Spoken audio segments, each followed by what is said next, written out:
Lep pozdrav vsem, ki ste se nam pridružili na današnjem spletnem seminarju oziroma tako imenovanem webinarju. Kot že naslov pove, bo današnja diskusija več ali manj potekala na temo, kakšne so možnosti financiranja oziroma pridobivanja finančnih virov v teh težkih časih, ko se je svet za nekaj mesecev dobesedno ustavil in ko so številna podjetja praktično čez noč ostala brez slehernih prihodkov, redka pa so razpolagala z dovoljšnimi rezervami, da bi lahko ublažile te večmesečne izpade prihodkov. Preden gremo konkretno k razpravi, mi prosim dovolite, da na hitro predstavim današnje sogovornike, ki so vsi po vrsti strokovnjaki na svojem področju z bogatimi izkušnjami iz finančnega področja. Gospod Bojan Ivanc je glavni ekonomist pri Gospodarski zbornici Slovenije z veliko izkušnjami iz finančnega sektorja. V preteklosti bil zaposlen na KD banki, Abanki, Vipa in veliki borzno-posredniški družbi. Gospod Andraž Grahek je eden od ustanoviteljev in direktor Capital Genetics, aktiven predvsem na področju prevzemov, združitev, zbiranja kapitala, sicer je pa svojo kariero že dolgo let nazaj začel pri časniku Finance in se kasneje zaposlil na KD skladih. Gospa magistra Stanislava Zadravec Caprirolo je direktorica Združenja bank Slovenije, se pravi glas bank v Sloveniji. V preteklosti pa je delovala tako na Ministrstvu za finance kot na Banki Slovenije, kjer je bila 6 let tudi viceguvernerka. Gospod Matija Bategel je svetovalec na področju financiranja podjetij, v podjetju Volk. Za njim je tudi pestra kariera od Adriatic Slovenije do banke Koper in Unicredit banke, kjer je svetoval mednarodnim podjetjem. Nenazadnje je še z nami gospod Tone Pekolj, ki je direktor sklada zasebnega kapitala Alfi Private Equity. Predolgo let bil zaposlen na Abanki kot direktor investicijskega bančništva, še prej pa kot zakladnik na Generali zavarovalnici. Pa še moja malenkost, meni je ime Aleš Šipovec, jaz sem predsednik uprave Ljubljanske borze. V preteklosti sem deloval predvsem v bančnem sektorju na Abanki in pa bivši Hypo banki, kjer sem bil odgovoren predvsem za investicijsko bančništvo, zakladništvo in pa finančni kontroling. Naj omenim še to, da se ta webinar snema in bo med drugim dostopen tudi na YouTube kanalu Ljubljanske borze, kjer bo na voljo za nadaljnje oglede. Strukturo današnjega webinarja smo si zamislili na način, da bi začeli z neko širšo sliko trenutnega ekonomskega stanja, se potem skoncentrirali na konkretne težave, s katerimi se podjetja dandanes soočate na trgu in se nato v zadnjem delu zazrli malce v prihodnost in poskušali predvideti trende oziroma scenarije razvoja, oziroma kaj je najpomembneje podati neki konkretne nasvete, kako naj se vsi skupaj najbolje pripravimo na izzive, ki so pred nami. Dobro, pa gremo k razpravi. Sicer bi začeli, kot sem že omenil, z neko splošno sliko, tako da bi prosil vas, gospod Ivanc, da nam malo predstavite krvno sliko Slovenije in pa širše regije trenutno. Hvala za besedo. Lep pozdrav vsem. Torej, kaj lahko rečemo v tem trenutku? Recesija bo verjetno največja oziroma bo verjetno podobno globoka, kot je bila v letu 2009 za Slovenijo. Verjetno pa seveda so v bistvu glavni razlogi in drugačni in tudi verjetno ne bo okrevanja oziroma druga faza te krize podobna, kot je takrat bila. Vseeno so določeni strukturni dejavniki danes drugačni, kot so bili. Ampak, če se vrnem na začetek, recimo v letošnjem letu je konsenz analitikov trenutno za Slovenijo za okoli 7% padec bruto domačega proizvoda. Tudi znotraj tega se mnenja precej razlikujejo, konkretno na Gospodarski zbornici smo morda tokrat celo malo bolj optimistični kot ostali, nekje ocenjujemo 5% padec. Marsikateri ugleden inštitut meni, da bo 10-odstoten. Glavno težavo nam delajo seveda te podatki, ki še niso na voljo. Najbolj, kar imamo na kratek rok v rokah, je recimo poraba električne energije, ki je morda nekako najboljši indikator neke aktivnosti v našem gospodarstvu, in ti podatki nekako kažejo, da smo nekako aprila dosegli dno, kar se tiče porabe, torej takrat je bilo v bistvu največji delež industrije, je bil v prostem teku, torej ni deloval. Potem pa v bistvu po velikonočnih praznikih se stanje nekako izboljšuje, tako da smo zdaj nekje medletno po porabi električne energije približno 10% pod tistimi nivoji v lanskem letu. Z nekako nestrpnostjo pričakujemo tudi objavo za prvo četrtletje. Naš best case oziroma base case je nekje 3% padec bruto domačega proizvoda, kar bo po naši oceni nekoliko manjši padec kot v območju evra, vendar vseeno nekoliko večji kot v nekih višegrajskih državah, kot recimo Poljska. Tako da z tega vidika menim, da bomo vsaj v prvem kvartalu jo morda odnesli nekoliko bolje, kot ta mediteranska skupina držav. Seveda pa tudi v tem drugem četrtletju so pred nami izzivi. Namreč kar lahko rečemo, da je umik omejitev seveda zopet prispeval k nekako delni oživitvi storitvenih dejavnosti, tudi trgovini, tudi gradbeništvu. Seveda te nivoji niso še isti, kot so bili lansko leto, tudi nižji so seveda od pričakovanj. Na drugi strani imamo pa v bistvu eno drugo fazo krize pri predelovalni dejavnosti. Namreč tukaj je bila pa zadeva zelo zanimiva. Torej nekako deloma v aprilu, deloma v maju so imela naša proizvodna podjetja relativno veliko dela, recimo tudi na segmentu kovin in pa elektroindustrije, zaradi tega, ker v bistvu italijanske tovarne niso delale in seveda so potem naši dobili del posla od njih. Na drugi strani je pa zdaj težava, ko pa nekatera večja evropska podjetja dobivajo pomoč s strani svojih nacionalnih držav in vezano na to so seveda postavljeni tudi pogoji, da ta podjetja nekako zadržijo del svoje proizvodnje tudi pri sebi, kljub temu seveda, da bi bila ekonomika za te multinacionalke drugačna. In v tem primeru seveda se nekaj naših industrij trenutno sooča z nekoliko večjimi izzivi, kot so prej pričakovala. Z drugimi besedami, relativno na hitro je par večjih naročil padlo v vodo oziroma je bilo prekinjeno.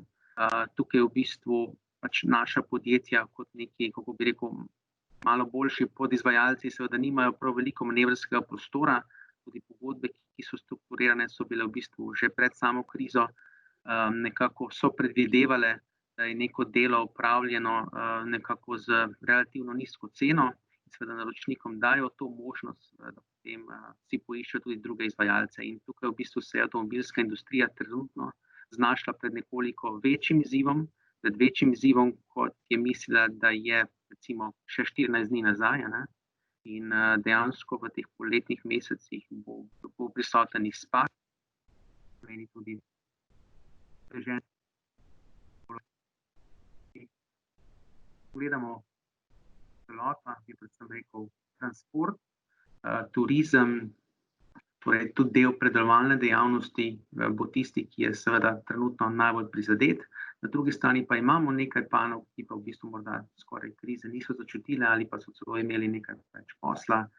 Bi rekel, da je v bistvu na eni strani prehrambena industrija, farmacija, deloma tudi IT dejavnost, predvsem tisti segment, ki je vezan na prodajo tehničnih komponent, torej precej se je povečala prodaja računalnikov, pa pisarniške opreme za delo na domu.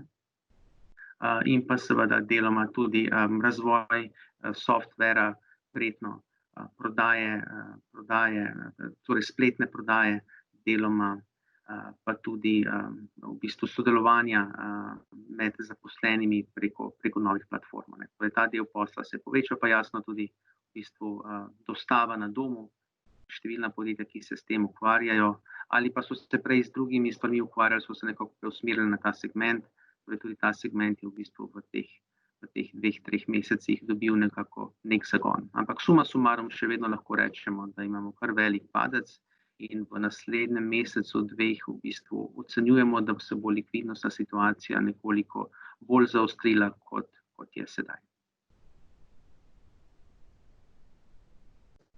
Se da mogoče potegniti kakšne usporednice med to krizo, ki nas je doletela par mesecev nazaj, pa tisto iz 2008? Vzporednica v tem, da nas je pač nekako nepričakovano doletela, bodimo pošteni. Jasno, vsako leto v bistvu tudi konjunkturne inštitucije nekako navajamo tveganja, ki bi lahko seveda pomenila, da naša napoved se ne bi uresničila. Tokrat se nam je isto zgodilo kot leto 2008. Pač za naslednje leto smo bili še vedno relativno optimistični, menili smo nekako, da bo rast nekje pri 2%, da se nekako vsi posipamo s pepelom, mislimo, da bo padec verjetno večji od 5%, samo vprašanje, kako velik bo, ne. Vzporednice, ja, rekel bi, kar nekaj stvari je drugačnih, kot je sedaj, in mogoče ena izmed pomembnejših je, da vseeno so v bistvu bilance slovenskih podjetij v povprečju boljše, še vedno pa imamo nekaj večjih podjetij znotraj posameznih sektorjev, ki imajo težave in deloma pomenijo del sistemskega tveganja za določene sektorje. Turizem je eden izmed teh sektorjev, kot vemo, ki je še vedno relativno visoko zadolžen in seveda tudi določene ukrepe, kot sami veste, ki jih seveda država predvideva za ta sektor. Tudi ta sektor v celoti ne more koristiti, če seveda je imel težave z insolventnostjo že v lanskem letu. Tako da tukaj imamo nekaj izzivov, torej bilance smo očistili, ampak ne povsem, tako da še vedno imamo nekaj večjih podjetij, ki pač predstavljajo določene težave v določenih sektorjih, ampak v povprečju pa so naša podjetja relativno podpovprečno zadolžena, pa tudi v bistvu likvidnostno, vsaj so zgleda, da so v dosti boljši situaciji, kot so bile. Pomembno je tudi to, da v bistvu je bančni sektor danes v precej boljšem stanju, kot je bil v letu 2008. Precej manj je medbančnega financiranja s strani tujih bank, tako da tukaj je en element stabilnosti. Tudi pripravljenost ECB, da dejansko še naprej podpre območje evra z monetarnimi ukrepi. Tudi to se mi zdi, da je danes kar pomembno, kajti 2008-2009 še nekako razpravljalo o tem. Danes pa vemo, da bo lahko ECB naredi marsikaj, dosti več, kot smo takrat mislili, da lahko. Hvala lepa. Gospod Grahek, vi ste dnevno na vezi z realnim sektorjem, s podjetji, katerim svetujete. Me zanima, kako se podjetja odzivajo na trenutne razmere. Zaznavate kakšno večje povpraševanje po kratkoročni likvidnosti oziroma potrebe po prestrukturiranju virov financiranja, ali je predvsem za vseh teh zakonsko predpisanih moratorijev in ostalih ukrepov, ki jih je sprejela vlada, zaenkrat na trgu še zatišje, seveda zatišje pred nevihto, ki šele prihaja, ko bodo te zakonske omejitve prenehale in bodo banke lahko ponovno zahtevale vračilo svojih terjatev, in ko se bo dokončno skristalizirala slika opustošenja, ki ga je za seboj pustila dvomesečna paralizacija praktično celotne svetovne ekonomije. Skratka, kakšni so odzivi s strani podjetij?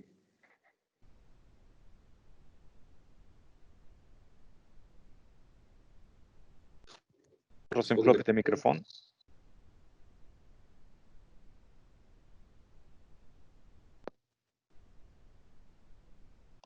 Se pravičujem, evo.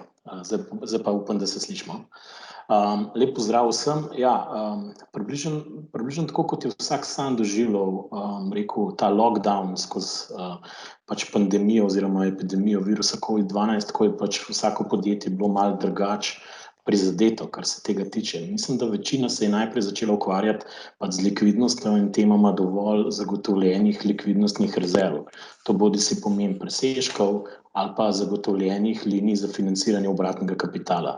Zdaj seveda ugotoviti, koliko jih v resnici potrebuješ, je ratalo kar malo težka naloga, zaradi tega, ker je bilo treba oceniti, kakšen je ta, temu se reče, poslovni vzvod. To pomeni, kakšni so fiksni stroški mesečni, koliko rabimo nekih rezerv. In tukaj, ker smo videli, so kar naenkrat, smo vsi ratali dnevni in tedenski napovedovalci denarnih tokov, scenarijske analize so se delale, saj na naših primerih, kaj se zgodi, če se zgodi. Tako da te tako imenovane what if analize je bilo res ogromno pri tistih, ki so mogoče najprej imeli sploh kapacitete interno, da so to počeli, da s tako frekvenco, ker kar naenkrat je bilo tako, planirali smo letno, tam je bil nek plan, zdaj pa vprašanje, kaj bo čez 1 mesec, 2, 3 naprej.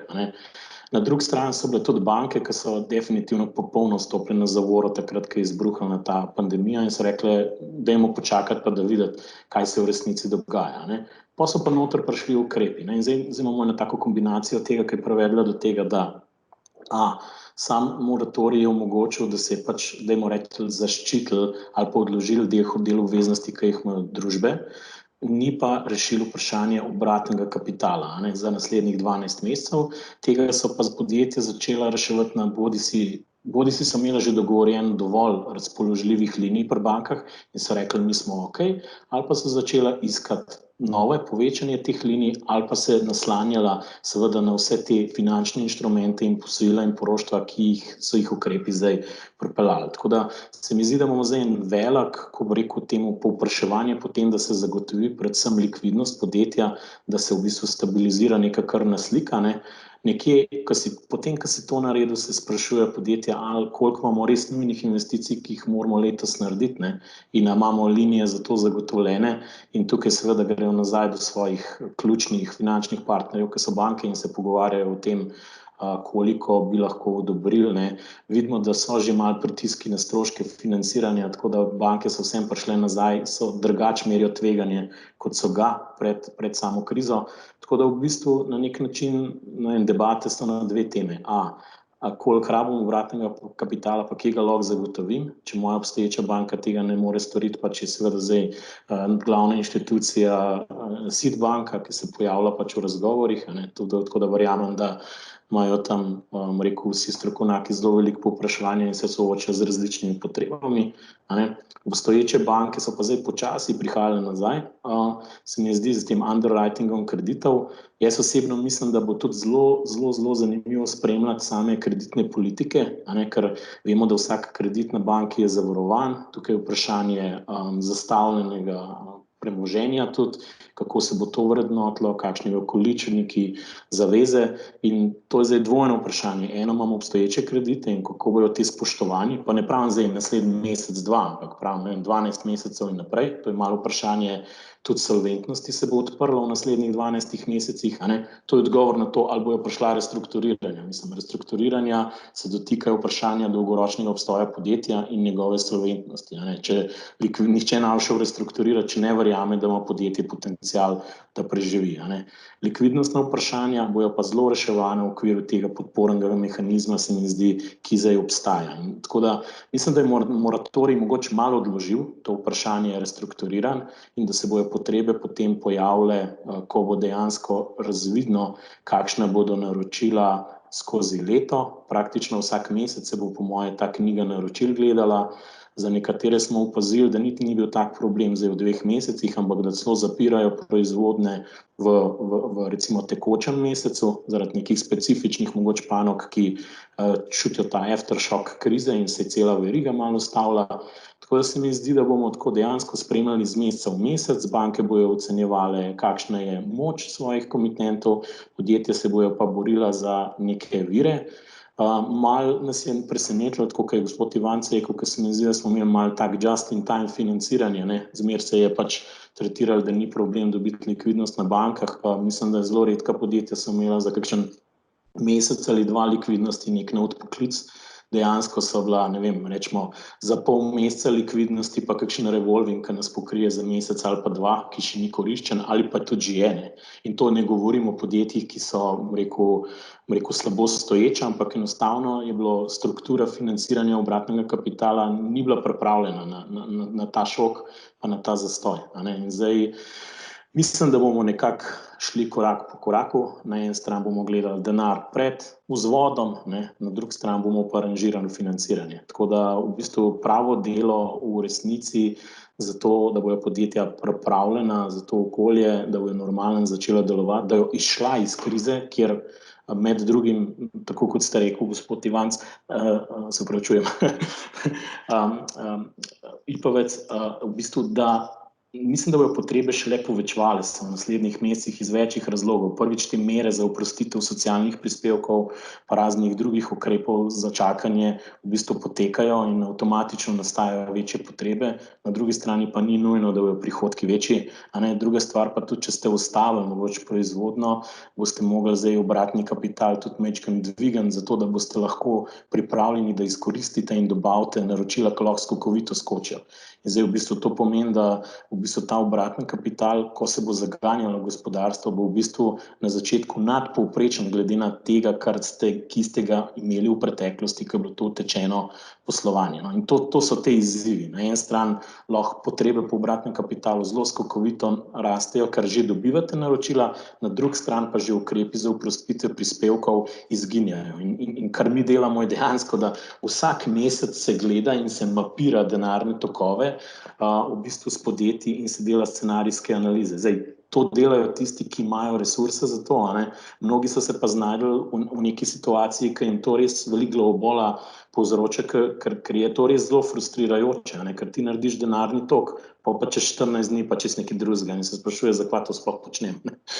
Tako da mal je to neko prekletstvo, ampak dejstvo je, da to je neka vaja, ki jo treba delati, da veš, kakšni so razponi linij, ki jih moraš zagotoviti, zato da boš lahko izkoristil tudi tržne priložnosti. Tako da mogoče bi to lahko bil moj ta glavni poudarek, da tista podjetja, ki bo imela dovolj linij za financiranje, da se bo lahko odzvala, ko bo naročila prišla in v bistvu te stranke svoje poservisirala, so definitivno, če so se v tak položaj spravila, v boljšem položaju kot nekatera druga, ki se v tej bitki šele borijo, da si zagotovijo. To se mi zdi, da je nek, rekel, differentiating faktor, nek faktor razlikovanja lahko med podjetji v naslednjih 6 do 12 mesecih, tako na bankah, ker na bankah se pa po drugem strani veliko podjetij se sprašuje, ali bom dobil stigmo slabega komitenta, tudi če bom šel po moratoriju v bistvu. Tako da te odnosi z bankami se bojo tudi razvijali, ko jo banke dobile zaupanje, da informacije, ki jih podjetja dajo, v resnici imajo neko vzdržnost v dejanskem poslovanju v tem letu. Tako da mogoče sem več vprašanj dal kot odgovorov, ampak nekaj takega mi vidimo se dogaja v tem trenutku, ko se odpira gospodarstvo in je treba, iti nazaj v neke tirnice. Hvala lepa. Evo, ko že omenjate banke, gospod Zadravec, vi ste glas bank v Sloveniji, pa me malo zanima, kakšna je situacija kaj v bančnem sektorju. Namreč banke so že tako pričakale krizo rahlo okrvavljene, predvsem merim na ukrep Banke Slovenije, ki je omejil ročnost in višino zadolževanja za potrošniške in stanovanjska posojila. Sedaj v kriznih razmerah pa je sol na rane dodala še vlada z ukrepi, ki podjetjem omogočajo odlog plačila svojih obveznosti. Kaj to konkretno pomeni za banke, ki bodo ostale brez dobršnega dela prihodkov, tako obrestnih kot neobrestnih, in kaj to posledično pomeni za podjetja, ki bi se želela pri bankah financirati? Hvala lepa. Dober dan vsem tem neposrednim vam udeležencem današnje okrogle mize. Hvala lepa tudi organizatorju oziroma soorganizatorjema za vabilo in pa pozdravljeni tudi vsi, ki nas spremljate preko zdaj tele udejanjene nove tehnologije, ki jo uporabljamo vsi kar uspešno. Prisilno, ampak se bo del tudi ohranil v bodoče, predvidevamo. Zdaj vaše vprašanje, hvala lepa, gospod Ipavec, zanj in pa tudi kar za nekaj iztočnic prejšnjima dvema govornikoma, kar sta naslovila tudi ona dva, predvsem gospod Grahak, kar nekaj bi rekla izzivov, s katerimi se bo soočal tudi bančni sektor v prihodnje. Zdaj, neposredni učinki na bančni sektor z vidika zniževanja prihodkov so bili pravzaprav postopoma ohlajajoči se že tudi vsaj en, če ne že kar 2 kvartala pred nastopom pandemije. In sicer zaradi tega, ker je že sicer prihajalo globalno do gospodarskega ohlajanja in je bilo to čutiti tudi seveda na predvidevanjih prihodkov bančnega sektorja in pa na realizaciji. Bančni sektor, ne samo slovenski, ampak celotni evropski, si z vidika rasti poslovnih prihodkov, pa naj bojo obrestni ali ne obrestni, v resnici ni opomogel po prejšnji krizi na način, da bi ti prihodki dosegali ravni ali pa rasti prihodkov dosegale ravni pred krizo leta 2008 oziroma 2011-2012. Ne glede na to, seveda so trendi bili pozitivni, ampak kot rečeno že ohlajanje je bilo čutiti. Ravno tako ste omenili, da je v Sloveniji specifično v delu povpraševanja po bančnih storitvah tudi ukrep makrobonitetni za omejevanje kreditiranja prebivalstva že kar močno posegel v segment kreditiranja prebivalstva. Zdaj, pandemija bo prinesla, bi rekla, izzive, negativne posledice za bančno poslovanje najmanj kar iz 3 delov. Prvič, seveda ti odlogi vračil obveznosti, ki so bili sigurno izjemno pomemben ukrep strani držav. Moram povedati, da je to bil tudi eden izmed ukrepov, ki ga je tudi sam bančni sektor predlagal, ker seveda pozna dobro delovanje gospodarstva in je bilo popolnoma jasno, da je to nekaj, kar je treba prej in najprej ponuditi v prvem koraku in potem videti, kaj so naslednji pomembni ukrepi, ki bi lahko podprli poslovanje gospodarstva. Vendar pa je seveda ta ukrep z posledicami vpliva na likvidnost samih bank. Vsi vemo, da se obresti zaračunavajo, vendar z vidika denarnega toka ta ukrep ima vpliv na način, da znižuje razpoložljivo likvidnost. Ali to pomeni v prvem koraku že tudi omejitev za zmožnost bančnega sektorja posojanja novih sredstev v trenutnih razmerah? Ne, zato ker je že večkrat bilo izpostavljeno in tudi tukaj je gospod Ivanc izpostavil, da je likvidnostna situacija bančnega sektorja bistveno drugačna, kot je bila v preteklosti, tako z vidika obsega, kakor tudi z vidika stabilnosti virov financiranja, ki so dandanes struktura financiranja popolnoma drugačna. Tako da vpliv z vidika likvidnosti nedvomno bo. Likvidnost bo načeta bančnega sektorja, vendar ne na način, da bi že zaradi teh odlogov neposredno začela omejevati zmožnost nadaljnjega kreditiranja. To je dobra novica. Po drugi strani pa je seveda slabša novica ta, ki jo je že izpostavil gospod Grahek, namreč neizpodbitno v naslednjih mesecih bo sledila, bi rekla, sprememba v gospodarskih panogah, ki se bo odražala tudi v postopoma naraščajočem deležu neplačnikov in to takih, ki bodo neplačniki zaradi vprašljivosti dolgoročne zmožnosti preživetja. Odlog plačil seveda pomeni po bančni regulativi nezmožnost zadolževanja.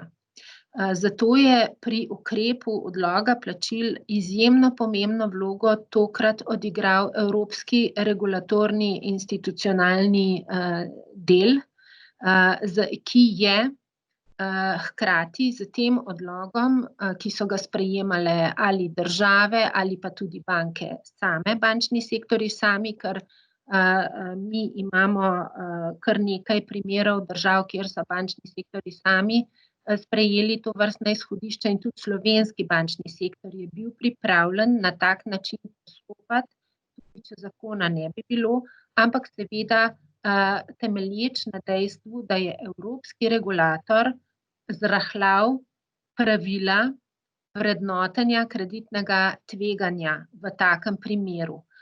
To pomeni neposredno, da vkolikor je odlog bil zaprošen in seveda tudi odobren, se tako podjetje, ki bi se v običajnih regulatornih okvirih takoj štelo za neplačnika in kreditno nesposobnega za nadaljne transakcije tovrstne z bančnim sektorjem, temu izjemoma zdaj sicer v okviru regulative za 6 mesecev trenutno, temu ni tako, a ne. Tako da to je en pomemben vidik, ki je bil izredno pomemben in še vedno je za gospodarstvo, ker da ta čas, ki je bil že tudi omenjan, a ne, odlog, zato da se bo skristaliziralo, na kakšen način bodo gospodarskega, globalnega in seveda potem tudi slovenskega okrevanja prišlo. Sigurno bodo tukaj strukturne spremembe in del gospodarstva bo verjetno dolgoročneje prizadet in del verjetno tudi ne bo mogel obstati. Tako da ta regulatorna ohlapnost, ki je trenutno na voljo za 6 mesecev, pa vsaj v evropskem bančnem sistemu skupaj vsi naslavljamo že regulatorje, naj to obdobje podaljšajo še za 6 mesecev, tako kot je bil slovenski okvir sprejet, ker je to potrebno ravno zato, a ne, da se v resnici da ustrezno, upajmo, oceniti, kateri sektorji gospodarstva ne bodo mogli dolgoročno prestati takih šokov, kot so jih zdaj deležni, tako na strani povpraševanja kot tudi ponudbe, a ne, obe strani sta izrazito prizadeti in s tem seveda potem preiti na ta drugi korak, ki bo pomemben in to je restrukturiranje.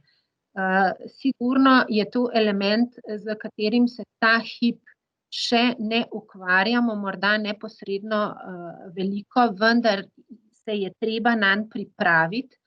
Gospod Grahek je omenil ta element in je res potrebno se pripraviti dovolj zgodaj, zato da bomo lahko pač čim bolj učinkovito pomagali tistemu delu gospodarstva, ki bo potreboval tovrstno podporo, kar pomeni sicer seveda, ne, da bo moral izkazati neko zmožnost dolgoročnega preživetja in da ne bi morda ne bili pripravljeni ali pa sposobni podpreti tovrstnih podjetij, ko bo za to prišel čas.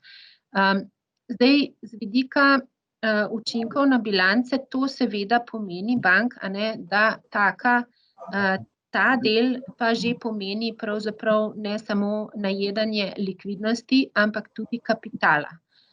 In kapital je eden izmed ključnih pogojev poleg likvidnosti za sposobnost, usposobljenost bančnega sektorja podpirati gospodarstvo z financiranjem.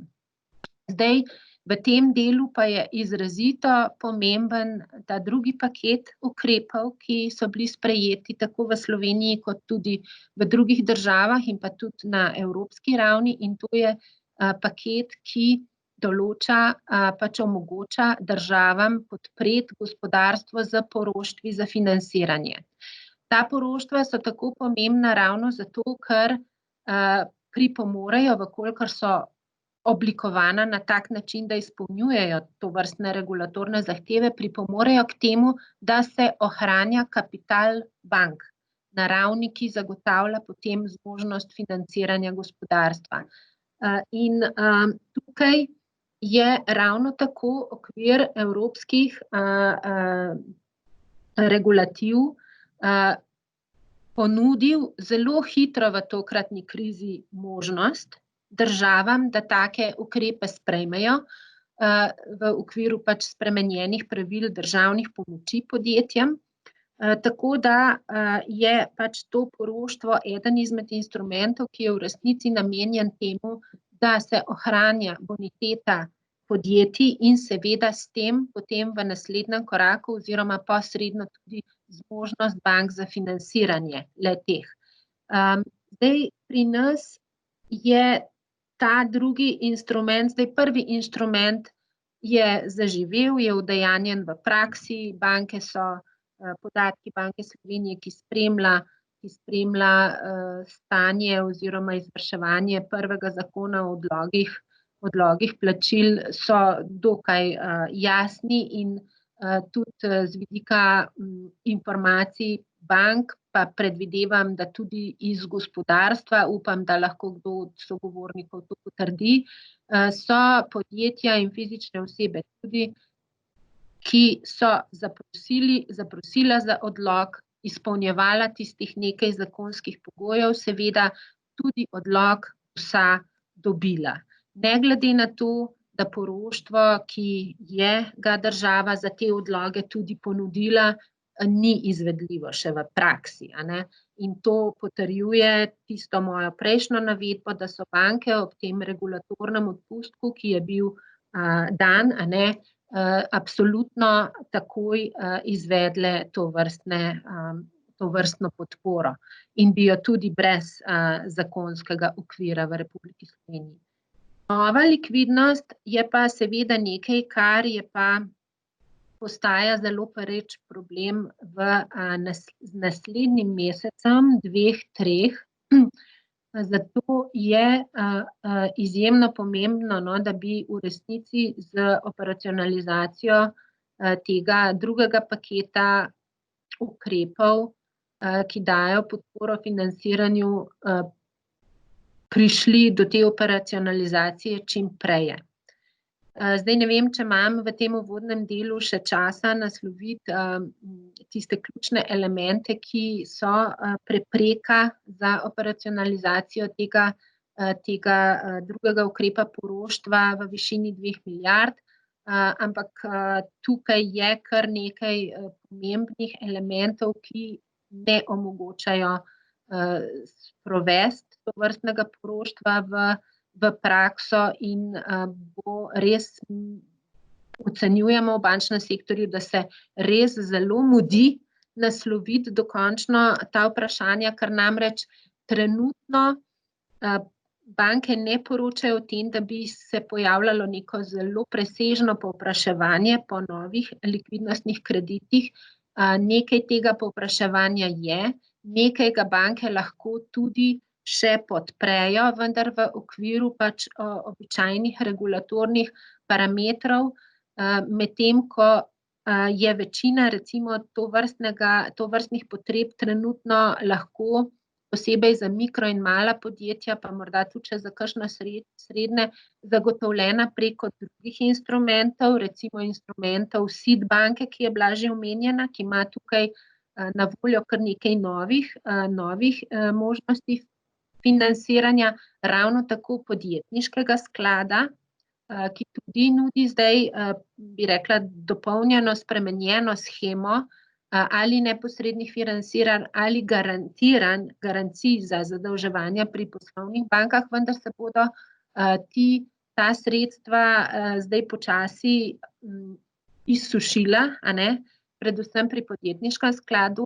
Pri SID-u še ne mogoče takoj, ampak vendarle to niso sredstva, ki bi lahko nadomestila še ta 2-milijardni paket, ki ga je res, a ne, ocene so, vsaj na strani bank, z junijem mora biti to na voljo. Sicer bodo naša podjetja začela izgubljati čas, možnost in pravzaprav tudi dah, a ne, in bo morda marsikatero, ki bi sicer imelo dolgoročno vzdržen model, pač ne moglo prebroditi več tega potrebnega časa, ali bo to zdaj 3 mesece, pol leta, 9 mesecev, bomo pa še vsi skupaj videli. Kot rečeno, kapital in likvidnost bank je robusten. Banke so lahko tokrat del podpore v primerjavi z prejšnjim obdobjem, vendar pa seveda imajo omejitve tudi in tako slovenske kot evropske, in vkolikor ne bomo sposobni pravočasno izvršiti ukrepov, ki so na voljo, ki jih evropski okvir dovoljuje za omejen čas, seveda, a ne, potem bi to bila zelo, zelo velika škoda. Dobro, hvala lepa. Za enkrat se bomo še vrnili na te poroštvene sheme, ker do nas je prišlo kar nekaj vprašanj, zakaj ta zadeva v praksi ne živi tako, kot bi morala. Pa bi zdaj zaprosil gospoda Bategelja, že pred samo krizo je bilo podjetjem na voljo različna nepovratna sredstva oziroma subvencije. Danes je tovrstnih virov, vsaj tak občutek dobi človek, ko spremlja novice v medijih, na voljo tega še več. Kateri razpisi so trenutno najbolj aktualni oziroma kakšna je trenutna situacija na področju nepovratnih sredstev oziroma subvencioniranih posojil? Pozdravljeni vsi skupaj, hvala za besedo, gospod Ipavc.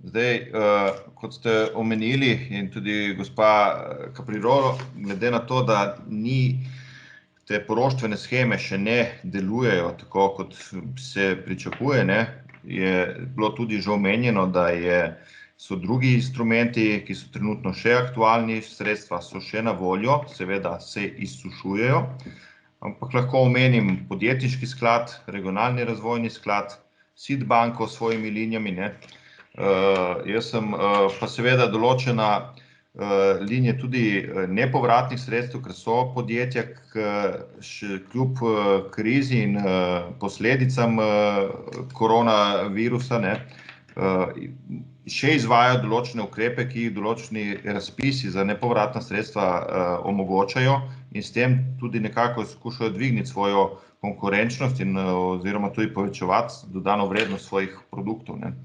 In za ta namen sem pripravil eno kratko predstavitev, če dovolite, da se na hitro sprehodimo skozi za aktualne linije financiranja in pridobivanja nepovratnih sredstev. Tako da bom zdaj delil z vami tole zadevo. Sem malček.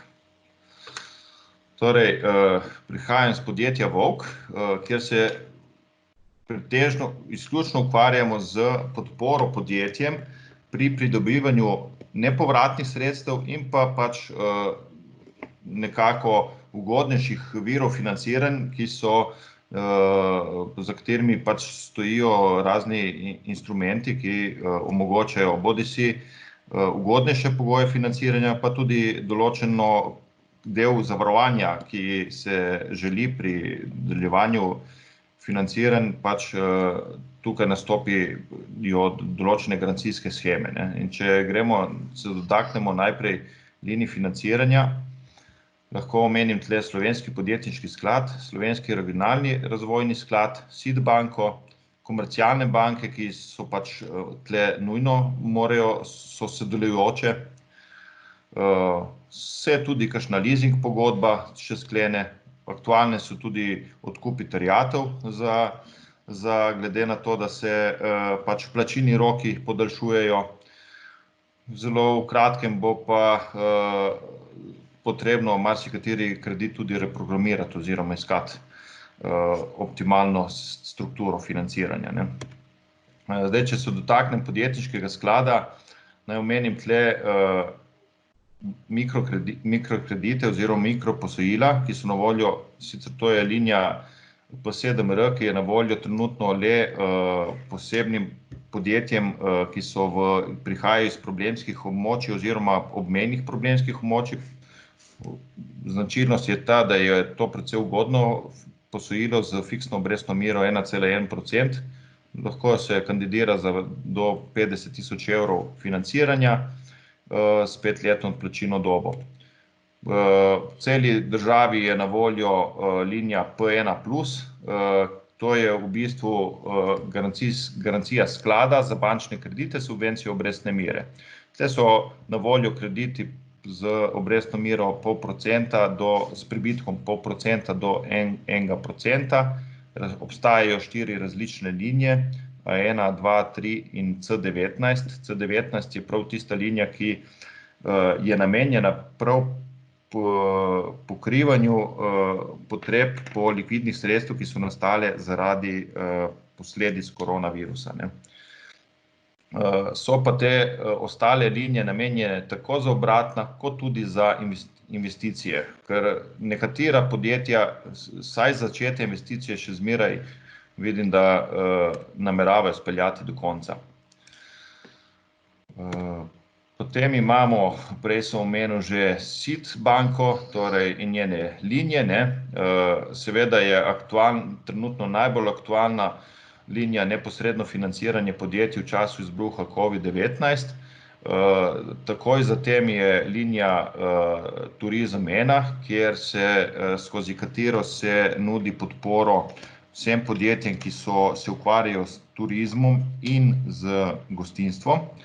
Poleg tega je pa v okviru te linije možno kandidirati tudi za ugodna posojila za same investicije in povečevanje kapacitet, ker so podjetja, ki kljub tej situaciji tudi temu namenijo nekaj sredstev. Naj omenim še regionalni razvojni sklad, ki ima trenutno še, tle gre za razpis, ki je namenjen predvsem investicija v opredmetena oziroma neopredmetena sredstva. Gre za zelo ugodno posojilo, 0,01%, seveda spet za problemska območja oziroma obmejna problemska območja. Je pa ta trenutek samo še en rok na voljo, to je konec junija. Če skočim še malček na nepovratna sredstva, v našem podjetju se ukvarjamo predvsem s pridobivanjem nepovratnih sredstev v okviru razpisov, ki so na voljo v Sloveniji. Tle lahko omenim Slovenski podjetniški sklad, Spirit, Eko sklad, Ministrstvo za gospodarstvo.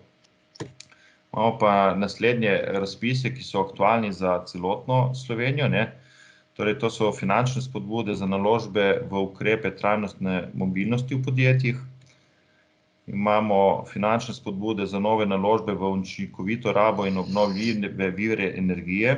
Ta razpis je trenutno sicer zaprt, ampak se napoveduje, da se bo v drugi polovici leta spet odprl. Tukaj je možno pridobiti 20% subvencije od investicije. Govorimo o toplotnih telesih, govorimo o izolaciji objektov, govorimo o učinkovitejših strojnih opremah, kjer je pač možno dobiti neka nepovratna sredstva in s tem lažje izvesti investicijo. Naj omenim tudi javni razpis za semenski kapital, so investitorji zasebni investitorji, to je, ki ga izvaja Slovenski podjetniški sklad, pa javni razpis prav tako za semenski kapital oziroma konvertibilno posojilo za zagon inovativnih podjetij v višini 75.000 evrov. Potem je zelo zanimiv razpis za spodbujanje trajnostne poslovne strateške transformacije in razvoj novih poslovnih modelov slovenskih podjetij za lažje vključevanje v globalne verige vrednosti. To je v bistvu za podjetja, ki dejansko delajo konkretne korake v smislu trajnostnega razvoja in je tu tudi konkretna spodbuda za ta namen.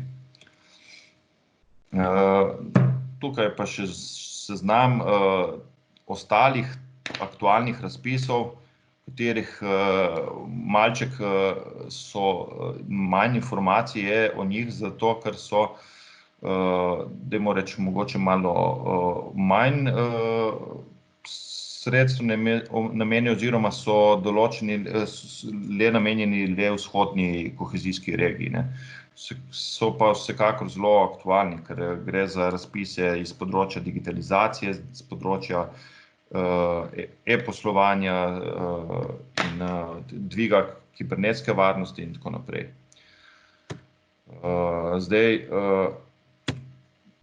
koronavirus, vemo, da je pustil posledice, opažamo tudi v našem podjetju, da se politika kreditiranja bank pač vsekakor je bilo močno zaustavljeno kreditiranje, se pa s pomočjo teh ukrepov, tudi preko razpisov, ki sem jih omenil,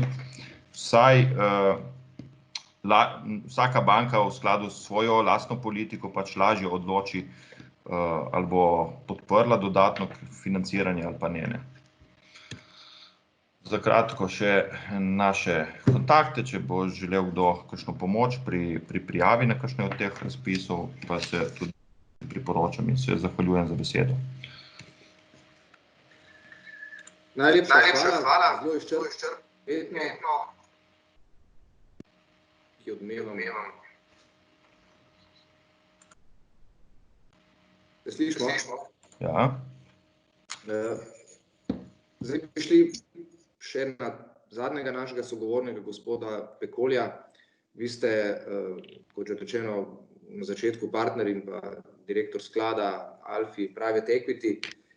Kako se investitorji v takšnih razmerah odzivate? Ste bolj previdni, kot ste bili recimo lansko leto, vaš sklad je bil lani ustanovljen, ali jemljete tovrstno situacijo oziroma tovrstne razmere kot priložnost za neke poceni vstope v določena perspektivna podjetja? Ja, lepo pozdravljeni tudi z moje strani in hvala za besedo. Sklad je bil ustanovljen lansko leto, v tem času je naredil realiziral dve naložbi. Kaj se pa zdaj s tem covidom dogaja, je pa to, da dejansko nekega navala povpraševanja strani podjetij še ne beležimo. To pripisujemo temu, da podjetja so najprej šla na te inštrumente, ki smo jih ravnokar videli predstavljene, strani bank, strani drugih organizacij, ki nudijo financiranja. To je en razlog, drugi je pa tudi ta, da skladi zasebnega kapitala v slovenskem trgu še niso zelo poznan način financiranja. Tudi to je del našega poslanstva, da seveda osvestimo čedalje več podjetnikov, tudi te opcije obstajajo, da so nove na trgu. Tako da jaz mislim, da v bodoče bo zaradi tega priložnosti še več podjetja, ki ne bodo uspela ali pa ki bodo rabila še vedno dodatne vire financiranja, se bodo po mojem mnenju tudi na nas obrnila in iskala financiranje. Je pa tukaj seveda par specifik, če se pogovarjajo z nami. Mi smo investitor, ki vlaga v lastniški kapital, ki je po vseh značilnostih seveda tisti najbolj potrpežljiv kapital, ki tudi v času krize nič ne zahteva, nobenih obresti ne plačujejo. Naša zgodba je pa na tem, da želimo podjetju pomagati, da skupaj z nami postane večje, močnejše, bolj robustno in da takrat, ko prodajemo svoj delež, kar je v nekem obdobju 5 do 8 let, seveda vsi skupaj s podjetnikom prodamo za višjo ceno. To je ključno. Mogoče še to informacijo podam, da sklad je ustanovljen za obdobje 10 let, medtem ko ima obdobje investiranja prvih 5 let delovanja. Tako da zdaj smo praktično na začetku tega obdobja, tako da se nam nikamor ne mudi. Smo zelo pazljivi glede industrij, ki jih izberemo, glede potencialov in še posebej glede ljudi, s kom delamo, ker to je tudi za nas zelo pomemben faktor, da se z ljudmi, ki ostanejo naši partnerji, dobro razumemo, da vidimo skupen cilj. Tako da ja, mislim, da je pred nami še zelo veliko dela, zelo veliko intervjujev, razgovorov, skrbnih pregledov, da pač bomo pomagali podjetjem s tistim, kar pač mislimo, da bomo imeli dober potencial. Hvala lepa. Mogoče še eno vprašanje na temo vrednotenj. Glede na to, da trenutno razpolagamo bolj kot ne številkami iz leta 2019, zdaj kakšne posledice je pustila ta pandemija, je še težko oceniti. Kako investitorji pri svojih investicijah postopate v tovrstnih razmerih, ko je dejansko gre za neko asimetrijo informacij oziroma nimate nekih točnih informacij, še manj pa nekih planov za naprej, oziroma tako kot je prej gospod Grahek omenil, se iz dneva v dan, iz tedna v teden te plani spreminjajo. Ja, vrednotenja so vedno vprašanja, s katerimi se soočamo v dobrih časih in v časih covida seveda. Moram reči, da mi zasledujemo politiko, da se dogovorimo s podjetniki, da del kupnine plačamo ob closingu, del kupnine pa želimo vezati na bodoče rezultate. Tako da s tem minimiziramo naša tveganja, glede naših valuacij in seveda dajemo podjetniku potencial, da dobi tudi mogoče kaj več, če v bodoči rezultati poslovanja so ustrezni, taki, ki so dogovorjeni oziroma boljši. Generalno pa smo skladi dokaj konzervativni pri vrednotenjih, tudi naša regija, ki seveda tudi to primerjamo, je po nekih valuacijah, ki so plačane za tipe transakcij, ki jih mi delamo tam okrog, rečemo zgodovinsko gledano med 5 in 7-kratniki, medtem ko so druge regije ali pa druge države po svetu bistveno bolj radodarne. Tako da ne vem, imam neke podatke pred sabo, ker govorijo, da so te multipli tudi tam do 10 v razvitih gospodarstvih, razvitih svetovih, medtem ko za trg, kot je slovenski, so seveda te multipli seveda odvisni od industrije, panoge, potenciala, ampak seveda niso tako visoki, zaradi tega, ker je treba pogledati, da delujemo na manjšem trgu z manjšim potencialom in je seveda to treba prilagoditi. Tako da smo pri vrednotenjih dokaj konzervativni, seveda pa smo pripravljeni deliti s podjetniki, če zgodba res uspe, tudi sadove tega dela. Najlepša hvala, tako smo zaključili prvi krog, imeli bomo še enega, ki upam, da ne bo tako dolg. Želim pa, da bi zdaj v tem krogu bili res mogoče malce bolj konkretni. V prvem krogu smo na splošno malo predstavili situacijo z različnih vidikov, bančništvo, alternativni viri, nepovratna sredstva, nek makroekonomski pregled. Zdaj bi pa prosil, da smo dejansko res mogoče malo bolj konkretni, predvsem pa zazrti v prihodnost. Skratka, nasvete, ki bi jih želeli iz vašega področja ponuditi podjetjem. Tako da bi mogoče Grahek z vami nadaljevali.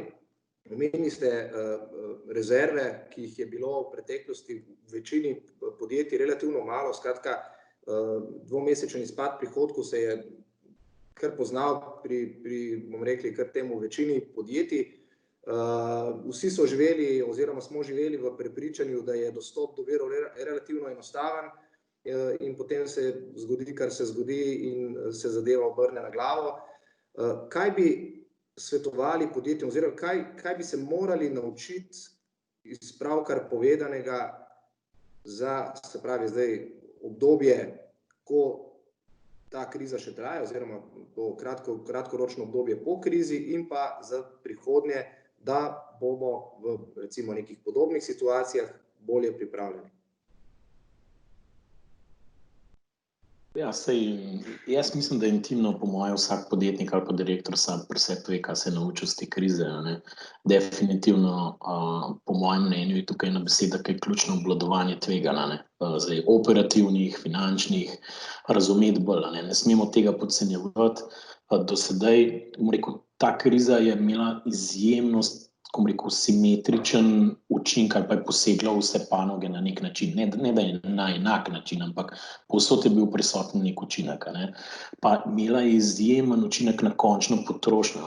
Če vemo, da je končna potrošnja 60% bruto domačega proizvoda, kar naenkrat jo je nekdo ustavil. In to je eksterni faktor v bistvu, ki je bil sprejet na nekem konsenzualni ravni, da zaradi zdravstvenih razlogov pač ne smemo trošiti toliko, kar smo prej. To je nekaj, kar je bilo nezaslišano v bistvu do tega trenutka. Bolj smo se ukvarjali, bo manj investicij ali bo par podjetij šlo, zdaj pa kar naenkrat ne, stop.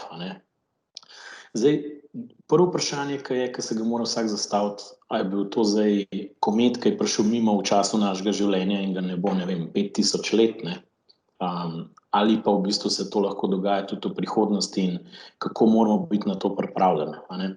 Zdaj, tukaj je pa ta pripravljenost na večjih koncih. Na eni strani pač je treba imeti na razpolago neke likvidnostne linije, ki so vseeno malo več, kot so bile v preteklosti. Torej, linije financiranja bojo mogle vključevati neke te, dajmo tako reči, skrajne šoke, po mojem mnenju. Tudi če se nam je zgodilo, bojo banke imele mogoče več kot temu layerjev, to je mogoče malo ideja tudi za banke, kako zasnovati te financiranja in za dialog tudi s podjetji. Kaj se zgodi, če se ta nek contingency, jaz temu rečem, nek rezerven, zagotovljen vir mora vklopiti in pod kakšnimi pogoji se to zgodi, a ne. Tako da malo te debate sigurno bo. Zato, da bo ta debata tekla na nek konstruktiven način, mora podjetje vedeti, kaj je moja minimalna točka likvidnosti, ki jo moram ves čas ohranjati vsak dan na računu, a ne. In pod katero točko ne sme pasti enostavno, zato da imam dovolj rezerve, a ne. In zdaj pa, mi smo se kar z neki klienti ukvarjali s tem, kje je ta točka, in lahko vam povem, da jo ni tako enostavno zmeriti, koliko je točka minimalne likvidnosti, koliko moram imeti na stand-byju likvidnosti. In fajn je, da se naredi enkrat domačo nalogo, pa se pogleda, kaj smo zdaj ugotovili v tem ekstremnem okolju in kako bi lahko zasnovali svoje financiranje. To je bolj v temi obratnega kapitala, a ne.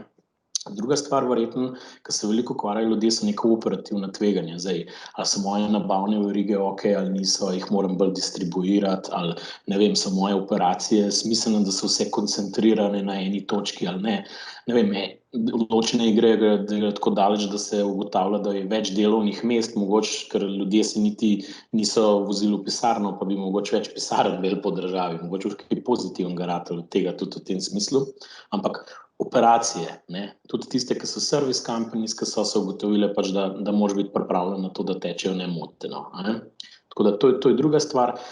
Tretja stvar po mojem mnenju je pa zdaj pogled v prihodnost, a ne. Zdaj, tukaj sta pa dva nivoja po mojem mnenju. Ali se sprašuješ, ali imam težave s solventnostjo, če sem bolj zrelo podjetje, ne, pa v bistvu kako te rizike na solventnost nekako obvladujem. A ne, gospod Pekol je rekel pač, da lastniški kapital je najbolj potrpežljiv kapital, a ne. Zagotovo se tukaj za vprašati, ali imamo dovolj kapitala v podjetju in da smo mogoče gradili svoj poslovni model na, rekel, relativno malo kapitala v miksu financiranja, ne. Mislim, da kar nekaj poslovnih modelov v preteklosti je teklo na zelo, dajmo reči, tanki kapitalizaciji, vsaj po mojem mnenju, a ne. Zdaj, bo to enako v prihodnosti ali ne, tudi za podjetje, ker ni hitro rastoče, se zna to zgoditi. Tako da, in če rečemo strateško, mogoče bomo rabili več kapitala v miksu, se je treba pripraviti na ta, rekel, zbiranje kapitala in sogovor, ko rekel, nek dialog z investitorji. Bolj pomembna stvar, iskreno povedano, mogoče bolj blizu DNK-ja našega podjetja je pa rast, a ne. Ne vem, mi kot nek corporate finance studio, kot se jaz sam nekako, rekel, imenujem ponavadi, gledamo bolj na rast, a ne. Pri rasti bo pa zelo zanimivo videti, ne, koliko kapitala lastniškega bo potrebno, če ste v rastoči panogi in morate enostavno rasti tudi v teh okoliščinah, ali pa ste mogoče v eni panogi, ki ni bila toliko prizadeta, recimo živilska je bila omenjena, a ne.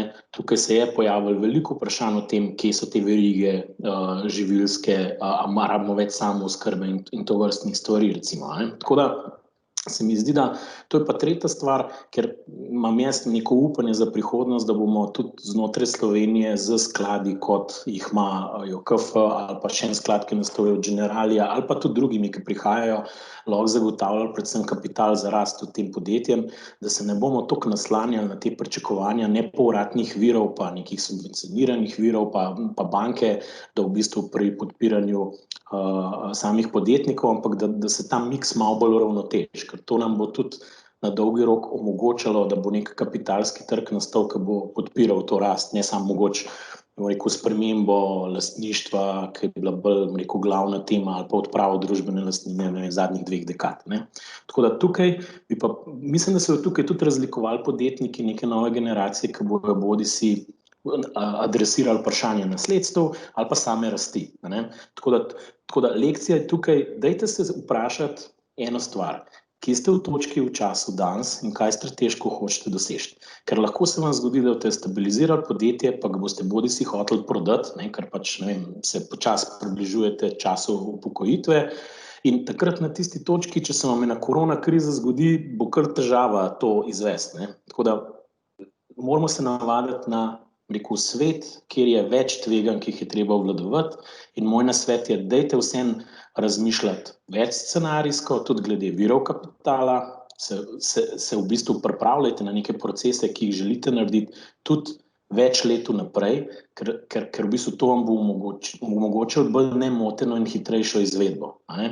Tako da z tega stališča definitivno, rekel, vsaj moja lekcija je bila to, da vedeti, kje je likvidnost, koliko jo potrebujemo, ali imamo ta prav miks in če ga nimamo, dajmo si zagotoviti več alternativ. To je ena stvar. Druga stvar je pa dolgoročen pogled, kakšne načrte imamo, pa koliko jih je to spremenilo, pa ali smo pripravljeni v podjetju, da zberemo tudi denar na nekem segmentu trga, ki ga tradicionalno ne poznamo.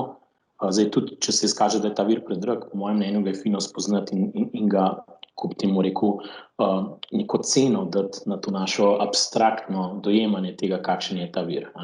Tako da se mi zdi, da tukaj pa ena želja, mogoče pa in poziv, tudi iskreno povedano, zdaj v teh ukrepih je bilo veliko, bom tako rekel, poroštvenih shem pa posojil. Jaz mislim, da je zelo pomembno, da se upravljanje kapitala na tem področju tudi skladov, pa alternativnih skladov še naprej profesionalizira in strokovno dviguje.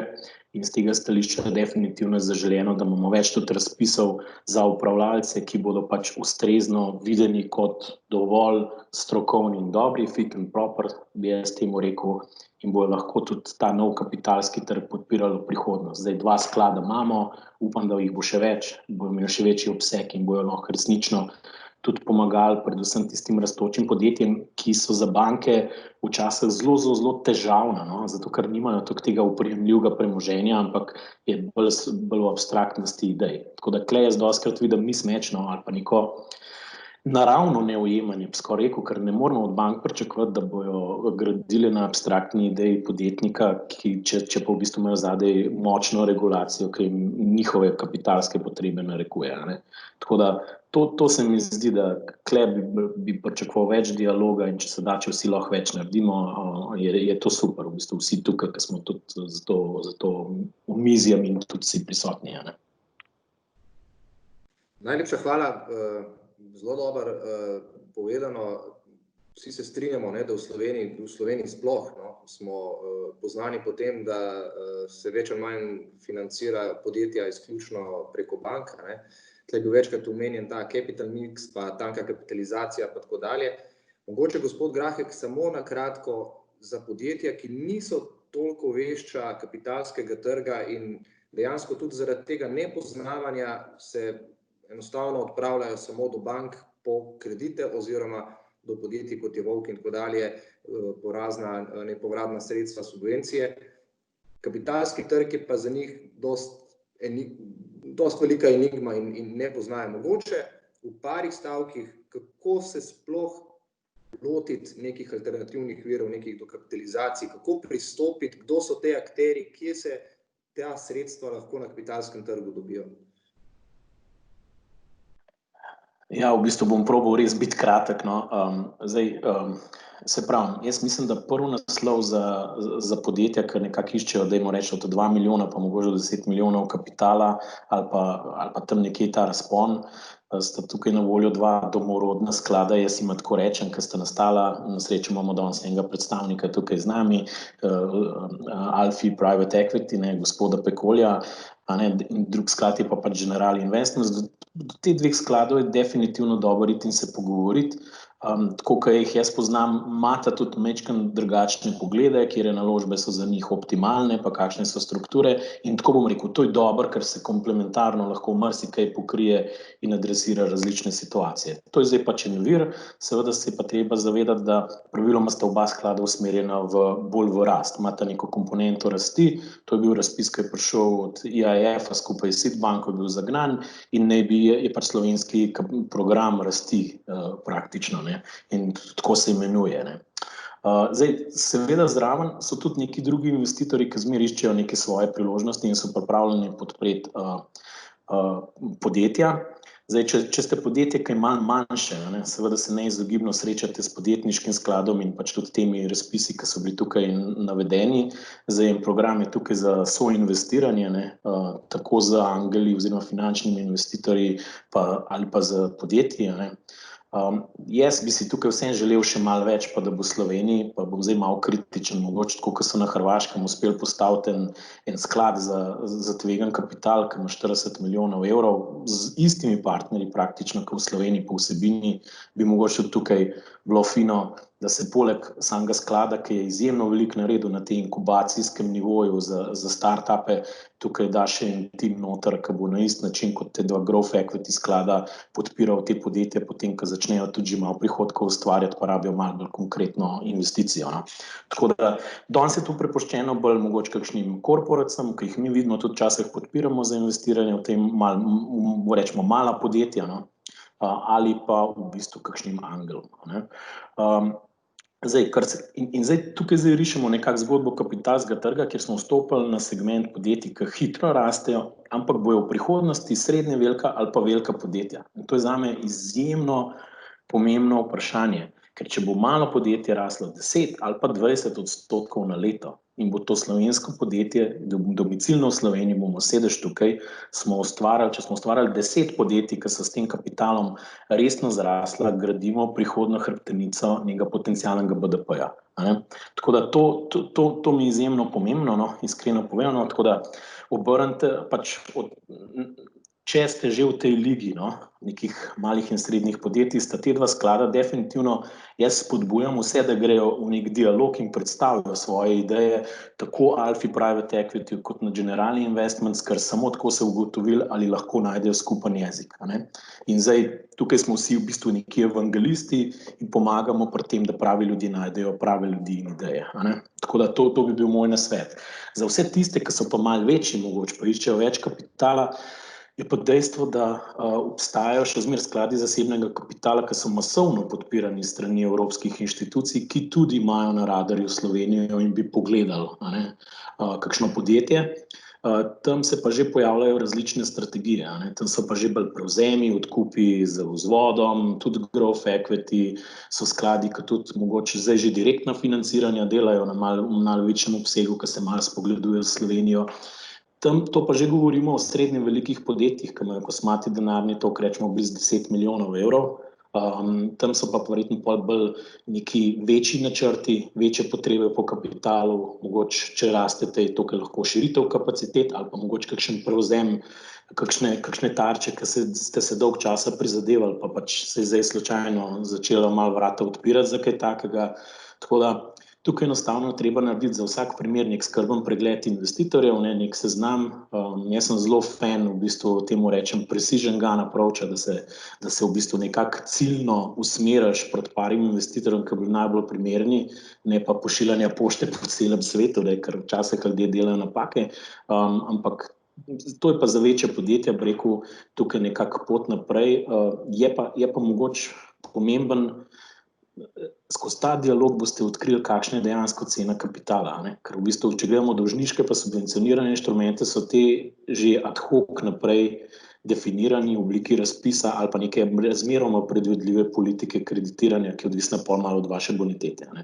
Vsa ta financiranja, bi pa jaz rekel, pri skladih se pa zmeraj gradijo na specifični zgodbi in tako, kot je gospod Pekola rekel, imajo zmeraj variabilne komponente noter ali vezane na uspeh ali karkoli. Tako da, to je pa izjemno pomembno, da najdete ta pravega partnerja. Jaz mislim, da so iskreno povedano tam celo ljudje, ki jih spoznate in s katerimi delate poslo, 99,9% končnega uspeha. Kapital bo v prihodnosti postajal tudi v Sloveniji zmeraj manj resurs, zmeraj bolj, ko rekel, neka dobrina bo, ampak ne bo pa diferenciacijski faktor. Danes še je, ne me narobe razumeti, tisti, ki ima kapital, lahko marsikaj diktira, ampak ko pridemo pa enkrat na nivo ene Nemčije ali pa Anglije, imate pa tam 20 skladov, ki ima vsi denar in se pa sprašujete, kdo je tisti, ki me bo boljš razumel in s katerim bom delal. To je moje upanje malo za prihodnost, da bomo pač šli bliže temu idealu, če hočete. Najlepša hvala. Mogoče, gospa Zadravec, še dolg iz prvega kroga, kar nekaj kritik je bilo na račun bank, da pač ta poroštvena shema v praksi ne živi. Pa me zanima mogoče, če se s tem strinjate, oziroma kaj je razlog, da banke zaenkrat ne financirajo toliko, kolikor bi si podjetje želelo. Oziroma vi ste celo prej obratno rekli, da ni toliko povpraševanja, kolikor ste pričakovali, da ga bo. Tako da tlele... Ja, hvala lepa za vprašanje. Je eno izmed vprašanj, ki so zadnje dni že kar postajajo kar ključna in pereča, zato ker v resnici sem rekla, da ni bilo še zaznati v bančnem sektorju toliko presežnega povpraševanja po likvidnosti v kontekstu presežnega, da ga ne bi bilo moč poservisirati oziroma zagotoviti, ampak vsi pa pričakujemo, da to obdobje pa zdaj nezadržno prihaja in se bliža.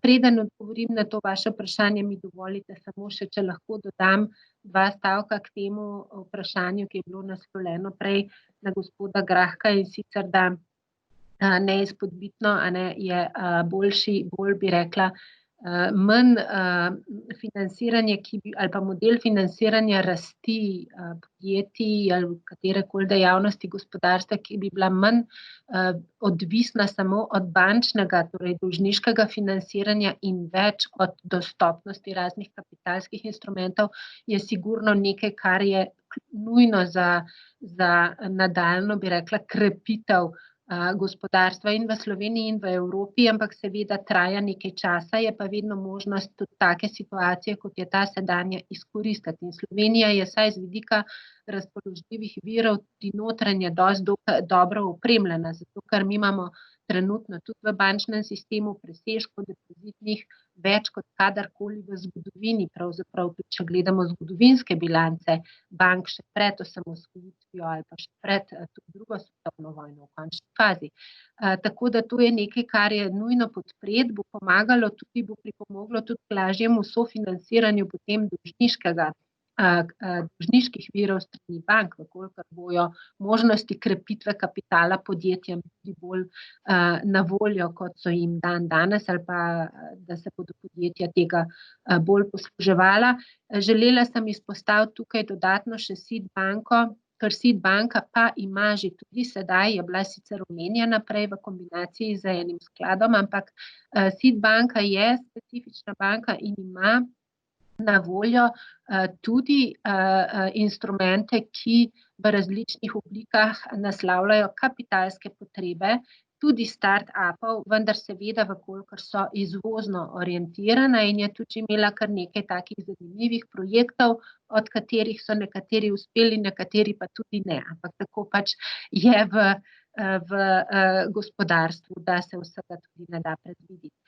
Zdaj, da se vrnem nazaj k vprašanju, ki je bilo naslovljeno v zvezi z poroštveno shemo. Ta poroštvena shema ima, bi rekla, 3 ključne pomanjkljivosti, ki ji onemogočajo udejanjanje. Prva pomanjkljivost je ta, da je poroštvo zasnovano na način, ki ne daje vnaprejšnje jasnosti, s katerim instrumentom bo v primeru unovčitve poroštva plačano. To v okviru bančne regulative preprosto ne more funkcionirati. Tukaj je zahteva zelo jasna, regulatorna, ne vem, če je to tudi zaznal morda tudi mnenje Evropske centralne banke. Zdaj, ta vprašanja so bila, saj moram reči, da dialog med Ministrstvom, Banko Slovenije in sektorjem, pa tudi gospodarstvom, predstavniki gospodarske zbornice je potekal dokaj korektno, vendar pa neka zelo jasna izhodišča, ki so bila v tem procesu izpostavljena, pač zaradi tega ali onega razloga niso bila slišana. In dokler ta jasnost, na kakšen način se unovči oziroma poplača, ne unovči, poplača poroštvo, toliko časa pač to poroštvo nima te vrednosti oziroma ki naj bi jo imelo. To pa pomeni ohranjati boniteto podjetja in kapital banke posledično. Tako da tukaj potekajo zdaj še vedno razgovori z Ministrstvom za finance in smo pač optimistični, da bo prišlo do spremembe uredbe ali zakona na način, ki bo omogočal to jasnost, zato ker ponavljam, mislim, da vsem nam je, ne glede na to, iz katerega sektorja prihajamo, ali bančnega, ostalega finančnega, drugih sektorjev gospodarstva, javnega, je jasno, da je treba pač zagotoviti čim hitreje ta sredstva dodatne likvidnosti v gospodarstvo. Tako da interes vseh je in računamo, da bo pač prišlo čim hitreje do te spremembe, čim hitreje pomeni, torej v začetku junija, sredi junija, ta sredstva morajo biti na razpolago. Ker namreč 2 milijardi noben od drugih virov trenutno se mi zdi, pa bom vesela, če me pri tej oceni kdo tudi popravi in da je napačna, ampak ne vem, če lahko na trgu zdaj razen skozi bančni sektor slovenska podjetja dobijo v relativno kratkem roku 2 dodatni milijardi. To mislim, da ti viri so pač pomembni in jih je treba spraviti v življenje. Druga in tretja, najbolj akutna recimo, je pa elementa, ki ovirata, sta pa potem predvsem nejasnost glede ali pa nedorečenost oziroma izpostavljenost tveganju, da država, ki je tukaj porok, ob unovčitvi ugotovi, da pogoji poroštva niso izpolnjeni in da pač poroštvo umakne. To je tudi eden izmed elementov, ki so ključni. Tukaj se da, če vnaprej ni jasno, da ko je poroštvo dano velja, če je velika možnost ali pa tveganje izpostavljenost, da se bo ko pride do morebitne unovčitve, začelo pregovarjati, ali sploh to poroštvo velja ali ne velja, to je sigurno eden izmed tudi pomembnih elementov. Tega se da verjetno tudi nasloviti na neki bolj na nižji ravni od zakona ali pa uredbe in tukaj se banke skupaj s SID-om, ki je tudi v vlogi agenta za državo, res intenzivno pripravljajo, imajo pripravljena izhodišča, kako bi se to dalo zagotoviti vnaprej, pa da ni to spet preveliko breme za podjetja in vse ostale akterje, ki bi preveč razvleklo časovno ta proces odobravanja. Ampak seveda bo potrditev takih predlogov, ki so v pripravi ali pa že praktično pripravljeni, vendarle moral dati zakonodajalec oziroma ministrstvo ali vlada in pa tudi regulator.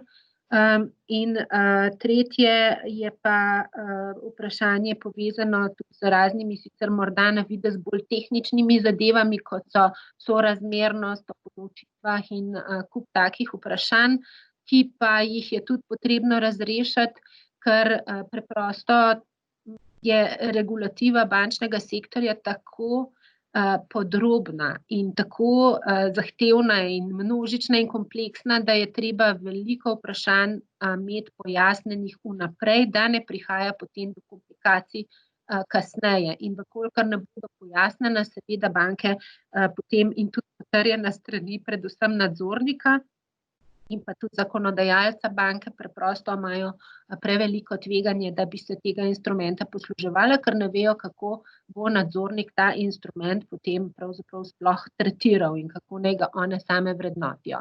Tako da tukaj pa tudi proces teče. Mislim, da smo kar precej blizu konca in kot rečeno, upamo, da bo vsaj ta dva elementa bi eventualno lahko bila razčiščena do te mere, da bi ta shema postala lahko operativna recimo v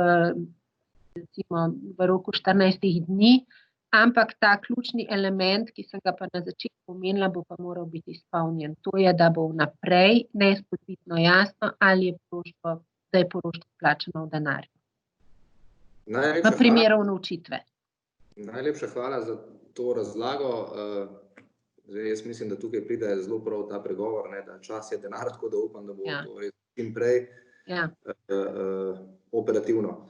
Mogoče zdaj še na hitro, gospod Batagel, kot rečeno, vi pomagate podjetjem pri pridobivanju tovrstnih sredstev, pa res na kratko, kaj bi svetovali podjetjem oziroma kje so tiste največje napake, ki jih podjetja delajo, ko zaprošajo za ta sredstva, oziroma kakšen bi bil vaš nasvet, kako se tega lotiti? Zelo na kratko, prosim.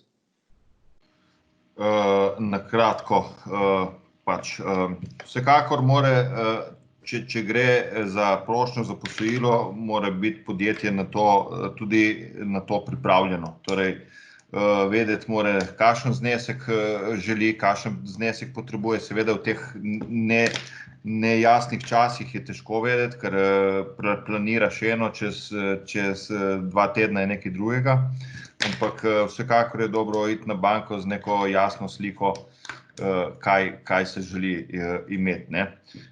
Seveda tudi pripravljen moraš imeti odgovor, kaj boš banki nudil zavarovanje, ker nihče ne plasira nekaj denarja, brez da ta denar nekako ni zavarovan, ne. Torej, in nekako pripravljen moraš imeti projekcijo svojega poslovanja, pa ne samo za financerje, ampak tudi zase je dobro vedeti neke plane, kako boš posloval v prihodnosti. Torej, en kup vprašanj si je treba prej postaviti in odgovoriti nanje, preden greš zaprositi za posojilo, ne. Tako bom rekel čisto na kratko, ne. Zdaj, če se podjetje ukvarja z neko svojo dejavnostjo in na ta vprašanja ne zna nekako si samo odgovoriti, ne, poišče pomoč in si pri tem pomaga, ne, in gre z neko jasnejšo vlogo vprašati za posojilo, ne. Toliko. Hvala lepa.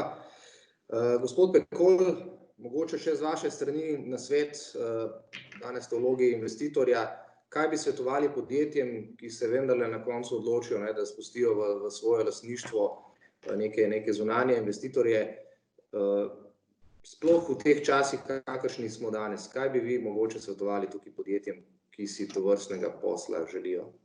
Ja, zavedati se morajo, da če se postavimo nekega tipičnega podjetnika, ki je začel svojo zgodbo po osamosvojitvi Slovenije ali pa malo kasneje, da je ta podjetje ponovadi zrastel iz neke delavnice in je postalo malo srednje, in nekje se naša zgodba običajno sreča z nami.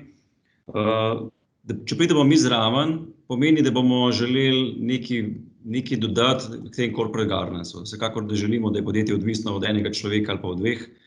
Želimo, da podjetje postavi več segmentov poslovanja, ki so, recimo, en nosi danes več, en bo mogoče jutri, mogoče v nekem času tudi vsi dobro delajo.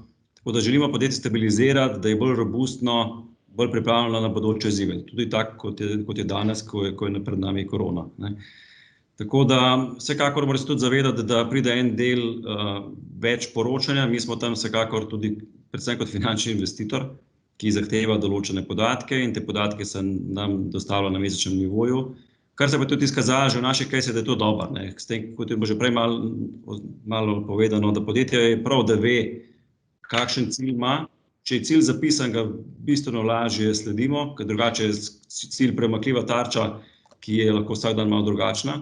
Tako da mi stremimo k temu, da se cilji postavijo za par let naprej, vse te strateški, vemo, kaj je treba investirati, da te cilje dosežemo, te operativne cilje pa potem seveda vsako leto malo bolj natančno definiramo in jih tudi lahko korigiramo za take stvari, ko so se zdaj zgodile, kot je korona, recimo. Ampak vsekakor, tisti cilj, ki je naš ultimativen, da podjetje postane večje, bolj robustno in da ga lahko za boljšo ceno prodamo čez 5 do 8 let, ta cilj je napisan že danes. Podjetniki vejo, kaj mi želimo od njih, tako da se naša zgodba v vmesnem času ne spreminja. Pridemo z jasnim ciljem in z jasno strategijo. Kot je pa že prej tudi in jaz in gospod Grahek rekel, ključen je HR, mi želimo s podjetniki, ki ostanejo naši partnerji, biti v dobrem in v slabem partnerji in to je ključno, da se dobro razumemo med sabo. Najlepša hvala. Začeli smo z vami, gospod Ivanc, pa bomo z vami tudi zaključili, tako da vas bi prosil zdaj, da odprete predal, pa potegnete ven tole kristalno kroglo, pa nam malo poveste, kaj piše v njej.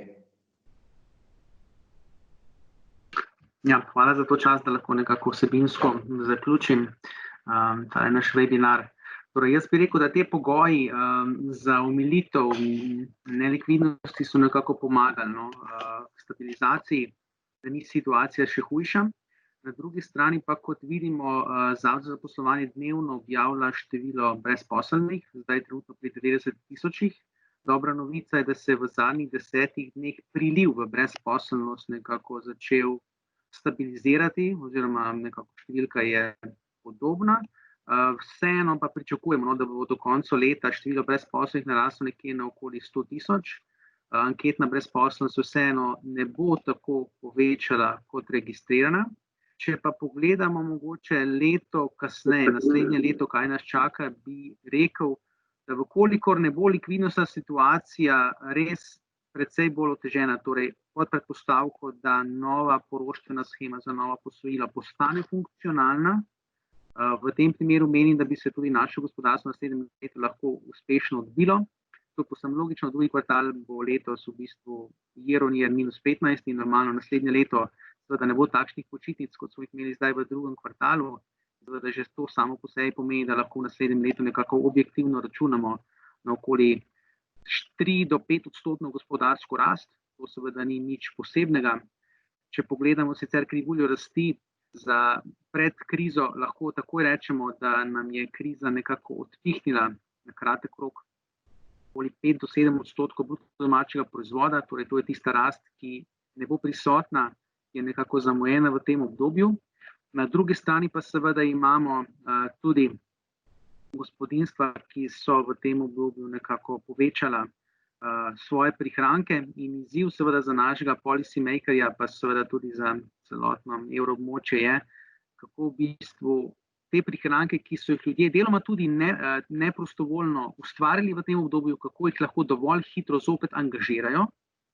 In seveda, kaj je zakonodajalec naredil? Želel je seveda narediti, da bi se ljudje počutili bolj varno, zaradi tega so bila večina ukrepov namenjena stabilizaciji trga dela, torej da se v bistvu težen del zaposlenih ne pristraši zaradi izgube zaposlitve. Zaradi tega je v bistvu ključnega pomena za vnaprej, da